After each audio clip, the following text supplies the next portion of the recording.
Hi guys! Welcome back to my channel, the Walls World channel. So for today's vlog guys, pupunta tayo ng DHL.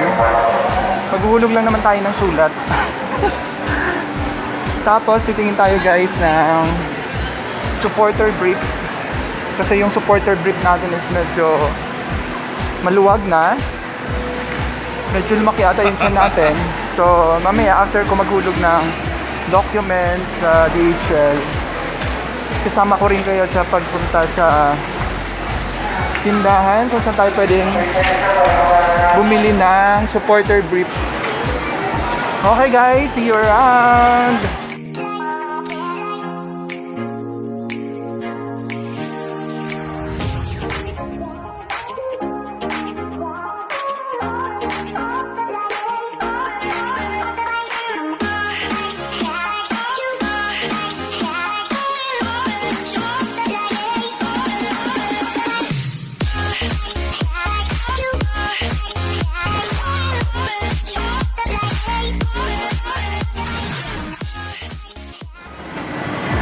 So nasa actually guys, dito sa Robinsons Malate, yung DHL nila nasa 4th floor.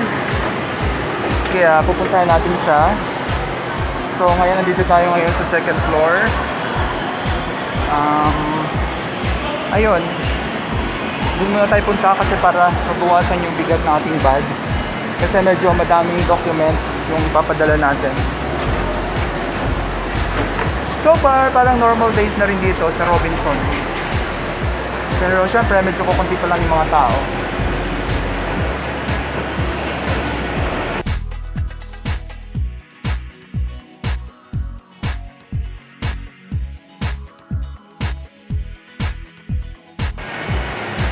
So ngayon guys, tapos na tayo dito sa DHL. So hanap na tayo ng ating supporter brief.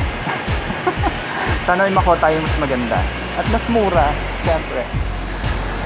Dito guys sa 4th floor ng Robinsons Malate, ang dami pa rin mga saradong tindahan, especially mga amusement store. Yung ilang mga kainan, mga sarado pa rin sila. Pero yung iba naman open na sila guys. Pero ganun talaga, di ba? To secure everybody. So at least nililimitahan nila yung movement ng tao. Yun. So pupunta na tayo. Hindi ko alam kung saan tayo pwede pumunta. Pero ito try natin dun sa bench or sa human or sa department store. Tingnan natin siya guys. So guys, galing tayo sa bench. Wala daw silang stock. So try natin dito sa human. Wala daw silang stock ng supporter brief. Guys, ito try natin sa department store kasi dito sa human, ayan, dyan sa human at saka dun sa bench wala daw silang stock. Hindi ko alam kung bakit wala silang stock. Ayan, dyan sa bench wala daw silang stock. Hindi ko alam kung bakit nagkakaubusan ng supporter brief. Anong ginagawa ng mga tao sa supporter brief? Tingnan lang natin titingnan natin guys sa department store. So hopefully guys sa department store meron na, kasi ang pagod. Supporter brief lang naman ang kailangan ko. Bakit kinakailangan ko magbalik-balik guys? Pinapahirapan pa talaga tayo.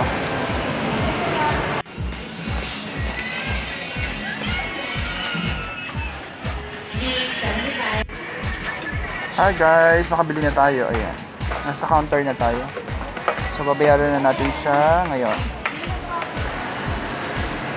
So guys, finally nakabili na tayo ng ating supporter brief. Andito siya. Tapos bumili rin tayo ng medyas kasi sumasakit na yung ating paa kapag naglalaro tayo ng badminton. At ayun, i-unboxing natin siya mamaya. So papakita ko rin sa inyo kung bakit gusto ko ng supporter brief instead of brief kapag naglalaro ng badminton. So kasi syempre talon ka ng talon, so kailangan mo talaga ng supporter. Kaya ayan, bumili na tayo. So mamaya guys, i-unbox natin siya. Papakita ko sa inyo. Okay, see you around! Hi, so mga kalugar, hello mga Aragon. Welcome back again sa aking channel, Paywalls World Channel. So katulad ng sinabi ko sa inyo kanina, na mag-unboxing tayo ng aking nabiling supporter brief. Pero okay mag-alala, wholesome to guys. So katulad binanggit ko sa inyo kanina, galing tayo ng Robinsons Malate. Ayan. Bumili tayo ng supporter brief. Pero bago yun, bakit nga pala tayo bumili ng supporter brief? Siyempre, kasi gusto kong ipakita sa inyo muna yung aking lumang supporter brief. So, ito na siya. Ito yung kanyang itsura. Ayan. Actually, okay po siya guys. Kasi yung brand na Carter brief naman talaga is matibay siya. Pero ang problema lang niya is yung garter niya is bumigay na. Actually, nilagyan ko na lang siya ng garter. Ayan. Pero hindi na talaga siya kaya. Pero pwede ko pa siyang magamit guys. Very comfortable naman ako dito. So, ito yung black ko. Tapos, kung makikita nyo guys, yung white. Ayan. Ito na yung itsura ng white natin. So, talagang hindi ko na siya pwedeng lagyan ng remedyo. Garter din siya. Tapos, ayan, medyo talagang luwag na siya guys sa akin. So, medium size siya guys. So, pwede siya pwedeng magamit. Kaya, nag-decide ako na bumili tayo ng bagong Carter brief. Meron, dalawa actually yung binili ko guys. So, merong black. Ito. Ayan, black. At saka meron tayong white. Sabi sa akin kanina, doon sa pinalang ko, mas okay daw ang black kasi matumingin. Pero mas gusto ko kasi yung dalawang klase ng kulay, kaya pumili ako ng white at saka ng black. So, i-unbox natin siya ngayong gabi. Ayun. So, actually guys, yung black pala is mas mahal siya ng almost 20 pesos. Tama ba ako? Kasi this one is 199 pesos, yung black. At yung white naman is 179.75. Pero, syempre, unbox natin siya guys para makita niyo ang loob. Tcharan! Oh, ito na guys yung brand new. Yung ating bagong boxer. Supporter brief natin. Ayan. Parang medyo maluwag po. Kasi large siya guys. Ayan. Ipit natin siya mamaya. Tapos yung isa naman guys is ganun din, large din kasi medyo malaki ata yung ating chan ngayon, kaya okay lang yan, large. Ayan, so mamaya guys ay sukat natin siya. Gusto ko lang i-share sa inyo guys. Ayan, so meron tayong dalawang bagong supporter brief, black at saka white. Pero syempre magpapasalamat tayo dito sa dati natin guys kasi malaki yung naging tulong nito sa akin. Kasi 'di ba, as you all know naman guys na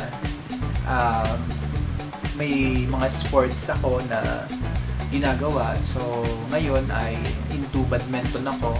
So syempre alam nyo pag nagbabadminton ka, syempre takbo, talon, hakbang, as in maggalaw sa court.